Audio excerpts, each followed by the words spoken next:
Alhamdulillahi hamdan katsiran kama amar hamdan yanbaghi li jalali wajhil karim wa azimi sultani.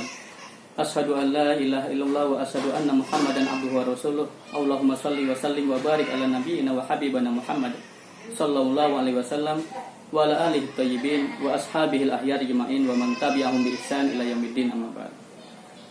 Teman-teman pegiat literasi dimanapun berada, seluruh anggota Forum Lingkar Pena, dan khususnya teman-teman anggota FLP Jawa Timur, alhamdulillah kita bisa berjumpa kembali dalam sesi kajian menjelang berbuka di channel FLP Jawa Timur. Mudah-mudahan sesi waktu semacam ini menjadi salah satu waktu-waktu yang akan memperkuat alasan kita untuk bisa dimasukkan ke surganya nanti. Teman-teman sekalian, pada beberapa seri sebelumnya kita telah membahas beberapa rangkaian ayat dari surat Al-Isra, yang mana kita telah mengawali pada ayat yang ke-12, kemudian kita mengakhiri beberapa waktu yang lalu dengan ayat ke-19. Pada seri yang sebelumnya kita telah membahas tentang adanya dua golongan dalam kehidupan kita yang masing-masing akan diberikan balasan sesuai dengan kehendak mereka. Kalau mereka menghendaki balasan di dunia, kenikmatan yang cepat, maka Allah akan berikan kenikmatan yang cepat itu sesuai pengharapan mereka. Kalau mereka mengharapkan semata-mata untuk akhirat, maka Allah akan berikan pembalasan di akhiratnya nanti, dan semuanya akan dihitung, dibalas tanpa pernah luput dari perhatian Allah. Nah, yang mendapatkan balasan di dunia, memang mereka akan mendapatkan kenikmatan yang cepat, yang instan sesuai dengan harapan mereka, tetapi belum tentu mereka akan disisakan kebaikan di akhiratnya nanti. Sebab Allah katakan, "Tsumma ja'alna lahu jahannam." Bahkan nanti akan dihadirkan pada mereka neraka jahanam. Pada kesempatan kali ini, mari kita melanjutkan renungan kita dengan dua ayat berikutnya. Bahwa Allah menyampaikan dua firman-Nya, yaitu A'udzubillahi minasyaitonirrajim, Bismillahirrahmanirrahim. Kullan numiddu haula'i wa haula'i min ata'i rabbik. Setiap dua golongan itu masing-masingnya akan diberikan karunia, bahkan ditambah karunianya min ata'i rabbik, dari segala karunia Allah, dari segala pemberian Allah. Nah, kemudian ditambahkan dengan firman wa ma kana ata'u rabbika mahdura, dan sesungguhnya semua karunia Allah yang Allah kehendaki tidak akan ada yang dapat menghalanginya. Jadi jangan heran kemudian kalau ada golongan yang tidak mencintai Allah. Kalau dalam konteks kita sebagai penulis, sebagai pegiat literasi, kita mendeklar diri kita sebagai penulis-penulis yang memberikan pencerahan melalui tulisan kita. Kalau ada golongan-golongan para penulis yang orientasi karya mereka tidak mencerahkan, bahkan mereka begitu bebasnya mengeksploitasi kata demi kata yang begitu vulgarnya, bahkan tanpa misi. Nah, tetapi mereka mendapatkan capaian-capaian dari hasil menulis mereka jauh di atas kita.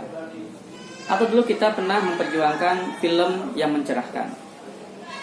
Kemudian kita bertanya-tanya, kenapa film-film yang tidak mendidik, film-film yang bahkan merusak itu ratingnya besar, hasil profitnya jauh di atas kita, dan sebagainya.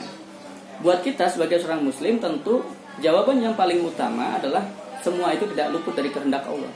Allah berkehendak atas semua itu.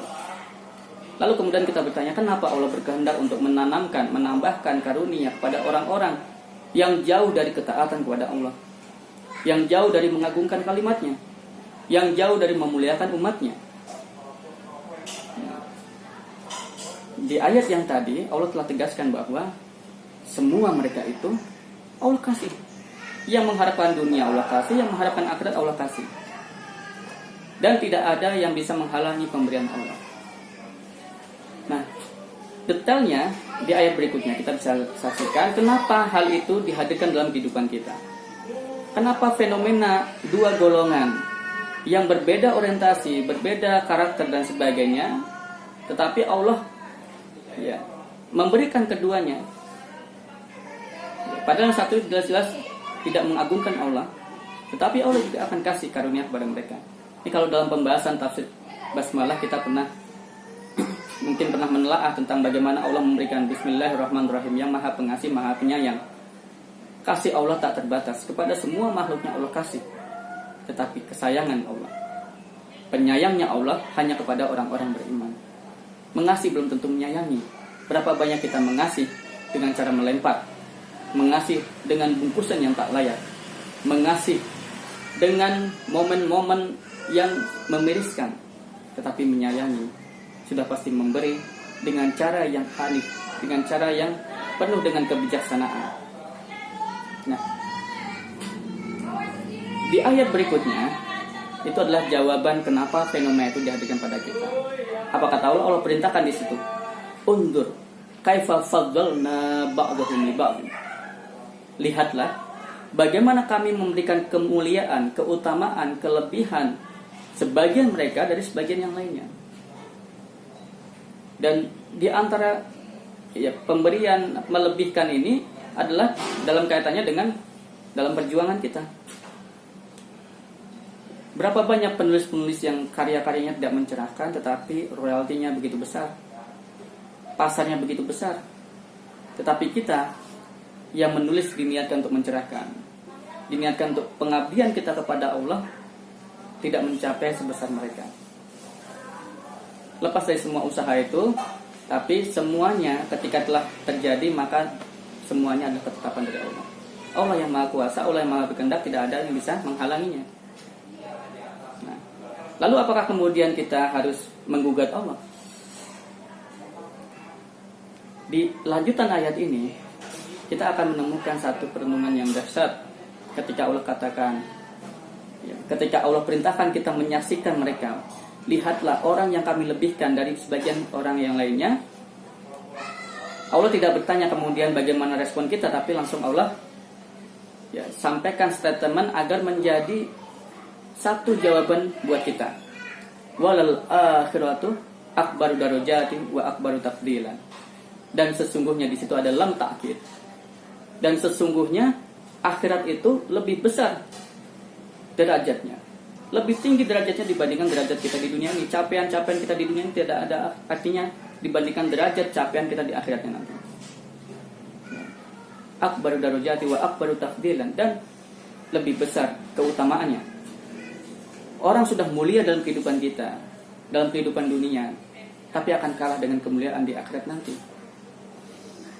Nah, tentu kita sebagai orang yang mengharapkan kehidupan akhirat, kita akan mengejar keutamaan, derajat di akhirat, kemuliaan di akhirat itu. Kita tidak mengharapkan kemuliaan di dunia. Lepas kemudian Allah berikan kemuliaan itu di luar pengharapan kita.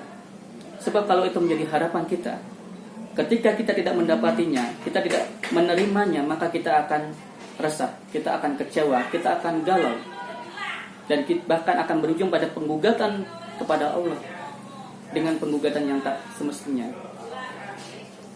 Tetapi kalau kita meyakini bahwa rangkaian ayat ini dengan keyakinan yang sebaik-baiknya, maka kita akan meyakini bahwa hanya pengharapan pada akhiratlah yang layak kita jadikan pengharapan. Jadi penutup ayat ini mestinya akan membangun mentalitas diri kita menjadi mental yang tak tergoyahkan dengan kondisi sekitarnya. Apapun yang terjadi, apapun yang diterima oleh para penulis di sekitar kita, tak akan menggoyahkan kita. Kenapa dia mendapatkan royalti yang besar? Kenapa dia mendapatkan popularitas yang lebih besar dibandingkan saya dan sebagainya? Padahal saat telah merintis karir kepenulisan ini begitu panjang, saya telah berusaha mengikuti pelatihan di mana-mana dan sebagainya. Sebab soal kemuliaan, keutamaan dalam kehidupan ini itu hak prerogatif Allah. Allah akan berikan kepada siapapun. Jadi ini akan membangun mentalitas kita yang tidak akan goyah dengan lingkungan kita, yang tidak akan galau dengan lingkungan kita, yang tidak akan cepat mutung karena kita tidak diberikan kemuliaan melebihi kemuliaan yang telah Allah berikan dari sekelompok yang lainnya. Inilah pengingat buat kita, mudah-mudahan bermanfaat, terutama di hari-hari 10 terakhir bulan Ramadan ini. Marilah kita perkuat penelaah kita pada Al-Quran, pada firman-firmannya. Bagaimanapun Al-Quran adalah kitab yang menjadi panduan kehidupan kita. Bagaimanapun dari sekian banyak bacaan kita, Al-Quran tetaplah bacaan yang utama yang perlu kita ulang-ulang. Dari sekian referensi kita, Al-Quran adalah referensi utama yang mestinya menjadi inspirasi utama kita, utama dan bersama kita. Dan kita berdoa kepada Allah, mudah-mudahan Allah jadikan kita menjadi ahlul Quran, menjadi orang-orang yang mencintai kalamnya, merindukan membaca risalahnya, menjadi orang-orang yang selalu bergetar ketika membolak-balik halamannya, menjadikan kita sebagai orang-orang yang selalu ingin dekat dengan Al-Quran. Sebab Al-Quran adalah satu-satu yang ada di sekitar kita, yang bukan makhluk. Ia kalamullah, dia ada keutamaan sendiri. Dialah yang nanti akan mengangkat derajat kita di akhirat nanti. Dia pula yang akan menemani kita di akhirat, di kuburan, di alam kubur, dan di akhiratnya nanti. Mudah-mudahan kita selalu mendengar kepada Al-Quran, karena kita adalah umat Islam, karena kita punya keimanan, karena kita adalah penulis yang lahir dari keimanan itu. Tentu kita punya cara yang berbeda dengan orang yang lainnya. Kita punya cara dalam memperkaya khazanah diri kita dibandingkan yang lainnya. Bila yang lainnya mengejar dari sumber-sumber yang lain, maka kita mengejar dari sumber Al-Quran. Cukuplah bagi Al-Quran ini sebagai pencerahan bagi kita. Cukuplah bagi kita Al-Quran adalah sebagai penggugah jiwa kita. Mudah-mudahan Allah kabulkan semua niat baik kita, Allah mudahkan semua niat baik kita, dan Allah jadikan Al-Quran ini selalu ada di sekitar kita, menemani kehidupan kita hingga akhir kelak. Wabillahi taufiq wal hidayah. Wassalamualaikum warahmatullahi wabarakatuh.